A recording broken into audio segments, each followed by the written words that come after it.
नमस्कार। चलिए आज एक बहुत ही बेसिक पर बड़े काम के सवाल को समझते हैं। ये इलेक्ट्रिकल रेजिस्टेंस आखिर है क्या और ये काम कैसे करता है? इसको ना एकदम सिंपल तरीके से समझने की कोशिश करते हैं। तो सबसे पहला सवाल तो यही आता है दिमाग में कि जब बिजली किसी तार से होकर गुजर रही होती है तो उसे रोकता क्या है। मतलब कौन सी चीज है जो उसके फ्लो में, उसके बहाव में अड़चन डालती है। चलिए इसी पहेली को आज सुलझाते हैं। इसको समझने के लिए शुरुआत करते हैं थोड़ी बड़ी पिक्चर से, मतलब एक पूरे इलेक्ट्रिकल सर्किट के लेवल से देखते हैं। तो जो हमारा पहला सवाल था उसका सीधा सा जवाब है रेजिस्टर। हाँ, ये एक छोटा सा इलेक्ट्रिकल कंपोनेंट है, लेकिन इसका काम बहुत बड़ा है। इसका मेन काम ही यही है कि किसी भी सर्किट में करंट कितना बहेगा उसे कंट्रोल करना। और इसे कोई मामूली चीज मत समझिएगा, मतलब कोई भी इलेक्ट्रिकल सर्किट उठाकर देख लीजिए, लगभग हर एक में ये मिल ही जाएगा। इससे ही पता चलता है कि इलेक्ट्रॉनिक्स की दुनिया में ये कितना जरूरी है। अच्छा, अब सर्किट से थोड़ा और अंदर चलते हैं, मतलब जूम इन करते हैं और देखते हैं कि तार के अंदर बिल्कुल माइक्रोस्कोपिक लेवल पे ये करंट असल में बहता कैसे है। देखिए, प्रोसेस बड़ा सीधा सा है। जो मेटल के तार होते हैं ना, उनमें बहुत सारे फ्री इलेक्ट्रॉन्स होते हैं जो बस इधर उधर घूमते रहते हैं। अब जैसे ही हम तार के दोनों सिरों पर वोल्टेज लगाते हैं, मानो उन्हें एक धक्का मिलता है और सारे के सारे इलेक्ट्रॉन्स एक ही दिशा में बहना शुरू कर देते हैं। बस इलेक्ट्रॉन्स का यही बहाव, यही फ्लो इलेक्ट्रिक करंट कहलाता है। लेकिन कहानी इतनी सीधी भी नहीं है। अब आता है असली ट्विस्ट। अब हम देखेंगे कि इन इलेक्ट्रॉन्स का सफर असल में होता कैसा है।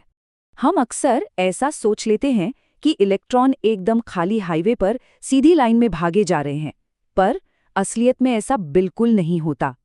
उनका रास्ता इतना आसान है ही नहीं। होता ये है कि तार के अंदर जो पॉजिटिव आयन्स होते हैं, ये बेचारे इलेक्ट्रॉन उनसे लगातार टकराते रहते हैं। सोच कर देखिए, जैसे किसी बहुत भीड़ वाली गली से आपको भागकर निकलना हो। आप बार बार लोगों से टकराएंगे ना, है ना? बस इलेक्ट्रॉन्स के साथ भी कुछ ऐसा ही होता है। और जब इतनी सारी टक्करें होती हैं तो उसका एक असर भी तो होगा। वो असर है हीट, यानी गर्मी। यही वो वजह है कि कोई भी इलेक्ट्रॉनिक चीज जब चलती है तो थोड़ी गर्म हो जाती है। वो इन टक्करों की वजह से ही होता है। तो जाहिर है, जब इतनी टक्करें होंगी तो इलेक्ट्रॉन्स की स्पीड कम हो जाएगी और उनका जो ओवरऑल फ्लो है वो धीमा पड़ जाएगा। तो ये जो पूरी कहानी हमने अभी समझी, ये जो रुकावट है, ये जो टक्कर है, इसी चीज को फिजिक्स की भाषा में एक खास नाम दिया गया है। जी हाँ, इसी को कहते हैं रेजिस्टेंस, यानी प्रतिरोध। इलेक्ट्रॉन्स के बहाव में उन्हीं टक्करों की वजह से जो रुकावट पैदा होती है, वही रेजिस्टेंस है। और ये कोई बाहर से लगने वाली चीज नहीं है, बल्कि उस मटेरियल की, उस तार की अपनी अंदरूनी प्रॉपर्टी है। एक और मजेदार बात, ये रेजिस्टेंस हर तार के लिए सेम नहीं होता। ये दो चीजों पर बहुत डिपेंड करता है। एक तो तार किस मटेरियल का बना है और दूसरा उस मटेरियल की क्वालिटी कैसी है। मतलब सीधा है, अलग अलग तरह के तार करंट के रास्ते में अलग अलग लेवल की रुकावट पैदा करेंगे। कोई ज्यादा करेगा, कोई कम।